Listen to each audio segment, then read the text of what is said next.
assassins would have you believe that Al-Mualim was a great mentor who became corrupted with greed, and that he schemed with the Templars to acquire an apple of Eden. I see instead a shrewd and cunning leader, a man who used his best assassin, Altair ibn Lahad, to eliminate his conspirators in order to keep the apple for himself, so that he could use it to enforce world peace.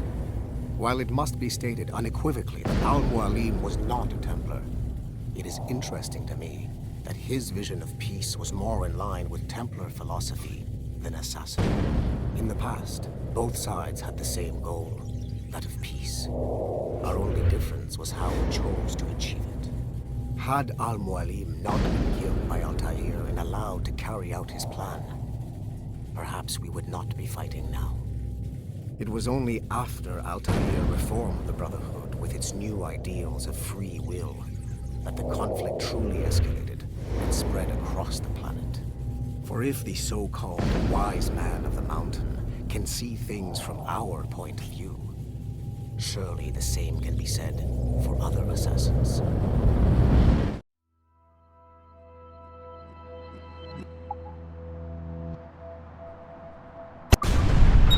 François Macandal saved Baptiste from slavery and inducted him into his so-called Brotherhood.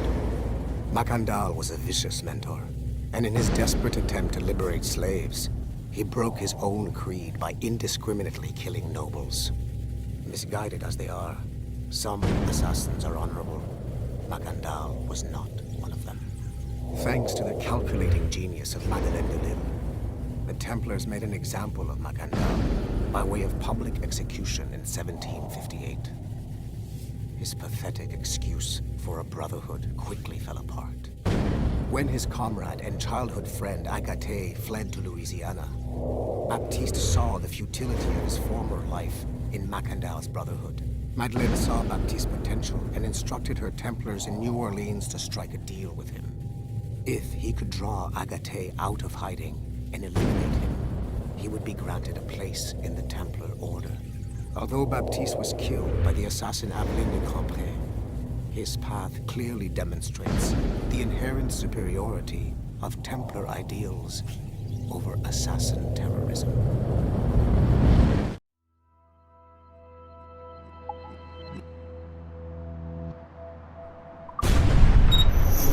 Duncan Walpole rose to the ranks to become a master assassin, but he was restricted by a brotherhood which chose to send him across the ocean to the West Indies, rather than find a way to nurture his potential. Once there, Duncan attracted the notice of Laureano Torres, former governor of Cuba and Templar Grand Master.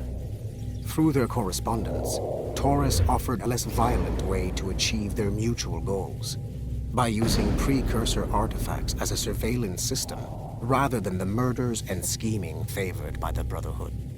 Sadly, Duncan was killed by a pirate before the Templars could help him achieve his potential.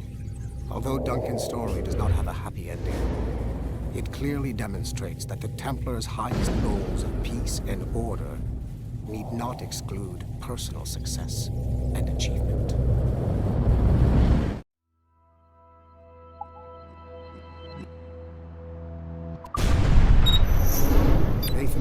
Remains a controversial figure for me. I have great respect for him. After all, he was the Grand Master of the colonial rite, charged with finding a precursor site. Haytham was cunning and ruthless, but he had a streak of emotional weakness that ultimately triggered his downfall. He lost his father when he was a child, and the British Grand Master Reginald Birch raised him to become a Templar Knight. Haytham eventually learned that his father, Edward, had been an assassin. That he chose to stay a Templar, rather than follow in his father's footsteps, indicates to me that he believed he was already on the right path. When Haytham discovered that Birch was the one who murdered his father, he and his sister killed him in revenge. I believe this was the beginning of his downfall. Templars kill for efficiency, not petty emotions. When he discovered that his son Connor was an assassin working against him in the colonies, the same emotional weakness stayed his blade. A pity Connor did not show him the same mercy.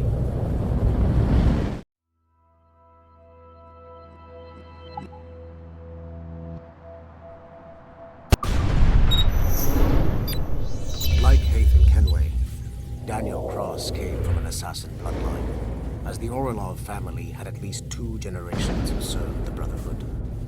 Daniel Cross's history of drug addiction and animus-induced psychosis should not take away from his many accomplishments for the Templar cause. Under the influence of Warren Vidic, he was planted into the Brotherhood and earned their trust, eventually meeting their reclusive mentor.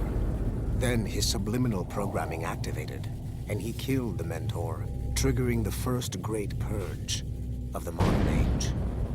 Al-Mualim, Haras, Ali Sel Tradat, Baptiste, Duncan Walpole, Hatham Kenway, Lucy Stillman, Daniel Cross. These are but a few prominent examples of something I've always felt. That there will always be assassins who are willing to abandon their cause to serve ours. Yet there is no one who embodies this idea better than Shay Cormac. And I want the assassins to confront this painful reality.